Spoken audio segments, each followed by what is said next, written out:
السلام عليكم ورحمة الله وبركاته.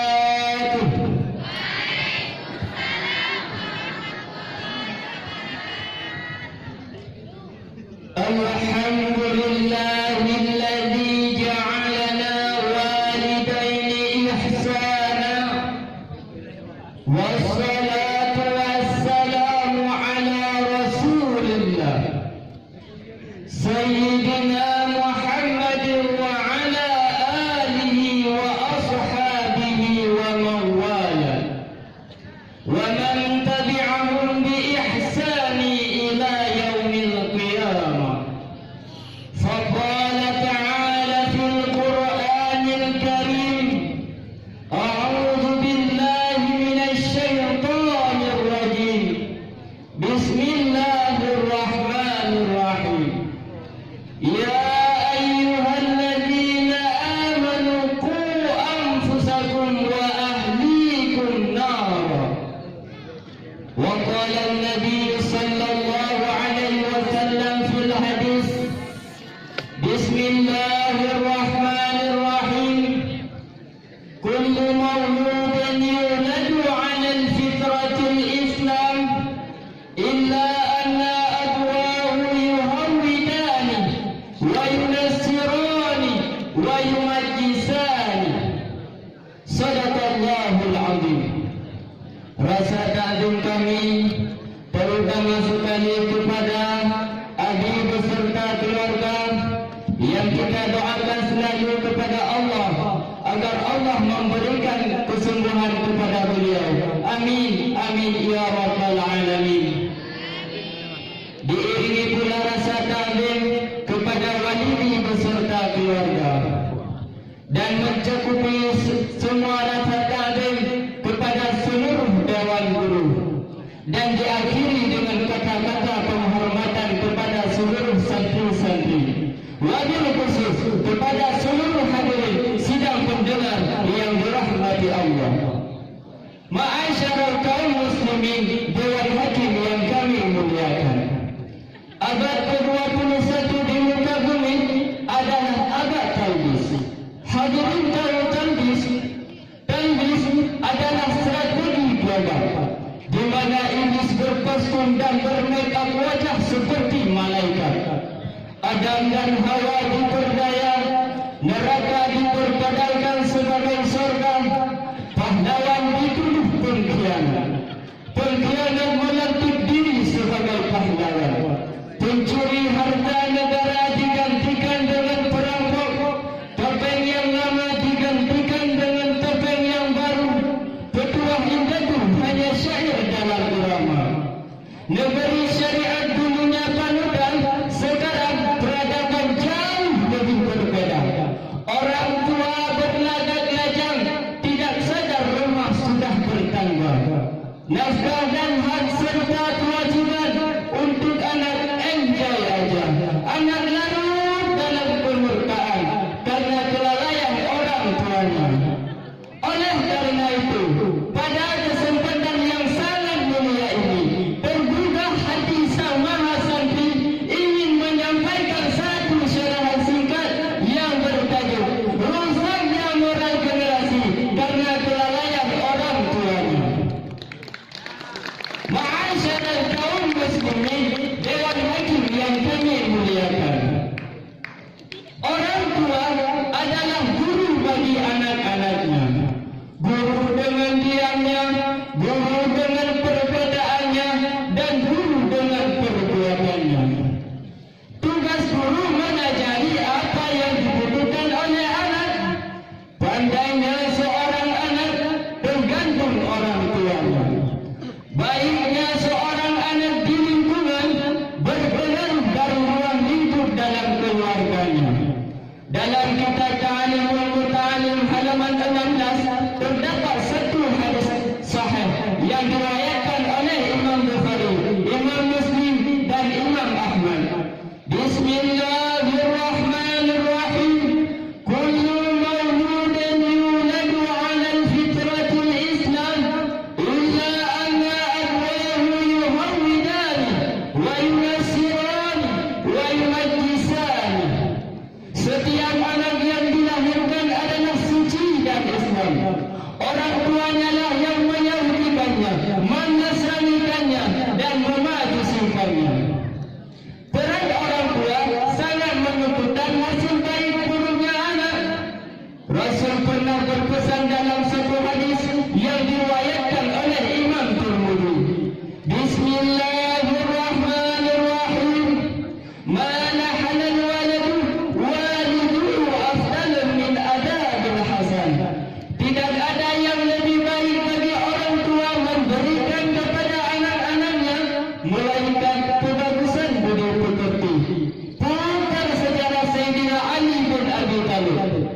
Sedang-sedang Sayyidina Hasan dan Husain bermain di atas punggung baginda Rasul. Tiba-tiba Ali datang dengan penuh ketakutan, mereka langsung turun. Nabi bertanya, kenapa dengan kalian? Wajah yang begitu gugur mereka menjawab, ayah kami telah datang ya Rasul. Dengan cepat Ali menghampiri dan memukul mereka seraya berkata, kesopanan lebih baik bagi kalian. Ali mendidik ruhnya anak dan kebagusan nuraninya anak. Akhirnya kisah manis pun masih berguna. Hasan dan Husain menjadi khalifah sang penegak keadilan dunia di masanya. Lihat Luqmanul Hakim, orang tua yang bijaksana, memberikan kekuatan kepada anak-anaknya, tidak pernah lelah lisannya, tidak pernah bosan hati dalam menasihati anak-anaknya. Sehingga nama Luqmanul Hakim pun dengan keagungan dan kemuliaannya dijadikan Allah sebagai nama surat dalam Al-Quran, yaitu surat Luqman. Sayyidina Ali dan Luqman bukan hanya menafkahkan materi jasmani anak, materi yang dibutuhkan oleh tubuh anak, melainkan materi rohaniah, materi akaliah yang dibutuhkan anak tidak juga mereka tinggalkan. Alhasil, anaknya mulia, mereka dimuliakan Allah. Anaknya terjaga kemanusiaannya dan mereka menjadi hamba yang lebih dekat dengan Sang Pencipta. Sungguh menakjubkan. Namun peradaban sudah berubah. Orang kecemasan sudah mulai terlihat menayangkan siaran-siaran mengkhawatirkan. Sebelum menjadi ayah, sebelum menjadi ibu, bajang di media calon ibu, calon ayah yang baik untuk anak kita. Pas anak telah ada, kebaikan tidak berpihak kepada mereka. Sekarang, bagi orang tua yang terpenting bukan kemanusiaan, tetapi status sosial, harta benda dan kekuasaannya. Bukan tujuan hidup yang terpenting, tapi jumlah kepemilikan dunianya. Di dalam beragama yang terpenting bukan ridha Allah, tapi gaya kealimannya. Di semua peta sosial yang primer, bukan kebenaran, bukan kebaikan dan kemuliaan, melainkan kemenangan, kegagahan dan keunggulan. Semua itu tumpah ke masyarakat kita dan hujan deras ke atap-atap rumah keluarga kita, merapuhkan tiang-tiang kemanusiaan yang ada pada mereka, sehingga anak tidak mendapatkan hak pada orang tua. Orang tua yang lupa akan tanggung dan tidak mengerti akan tanggung jawabnya. Anak yang yatim piatu yang seharusnya melawan arus jawabannya. Tidak ada unsur pencegahan, jauh dari kata didikan. Orang tua yang sibuk akan kecantikannya, sibuk dengan perawatan, sibuk dengan pekerjaan, sibuk dengan uang, terlalu berpikir pada si anak, padahal anak terpikir dan tersia-siakan. Maka jangan heran hadirin ketika banyak orang tua yang mengancam kafir, menghukum Israel dengan lisan mereka, dengan alasan Israel merusak negara Islam, Israel membuat orang Islam tidak aman, Israel meruntuhkan perumahan orang Islam. Sementara anak yang diberikan makanan di rumahnya adalah anak yang meninggalkan salat, anaknya tidak puasa dibiarkan, anaknya berpakaian Israel dimanjakan. Ma'asyiral kaum muslimin, dewan hakim yang kami muliakan, bingung rasanya hadirin ketika kita melihat